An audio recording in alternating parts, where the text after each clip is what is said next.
ശ്രീമതി ഉഷ ആറ്റിങ്ങിൽ എഴുതിയ പരിസ്ഥിതി. ഒരു മരം നാളത്തണലായി മാറുവാൻ ഒരു മരക്കുഞ്ഞുതൈ നട്ടിടേണം.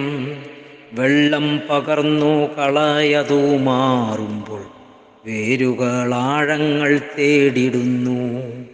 പ്രണയത്താൽ പുൽകുന്ന വേരിലാ പുതുജീവൻ നമ്മൾക്കായെന്നും വിരിഞ്ഞു നിൽക്കും. ഓരിലാ ഈരിലാ വീശുവോളമതിൻ കനിവിൻ്റെ കരുതൽ കരങ്ങളാവാം. കാലങ്ങളോളമായി കാത്തുകൊണ്ടങ്ങിനെ തണലായി നമ്മൾക്കായി പൂത്തു നിൽക്കും. ശാഖകൾ തോറും കിളിക്കൂടു നിറയുമ്പോൾ അമ്മ കരുതലൊരുക്കിടുന്നു.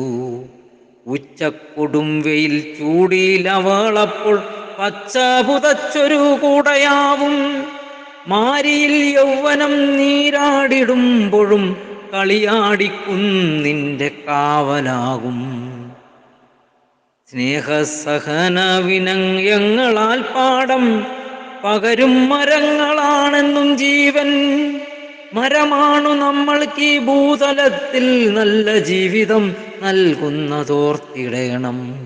മരങ്ങൾ തൻ കടയ്ക്കലായി കോടാലി വയ്ക്കുകിൽ പകരം തൈകൾ വേറെ നട്ടിടേണം. സന്തുലിതമാം പരിസ്ഥിതി തന്നെ നവനിർമ്മിതിക്കായി പോരാടുവിൻ. പുതുതൈകളിലൂടെ പടർന്നു വളരട്ടെ നൂതനമായൊരു സംസ്കൃതിയും.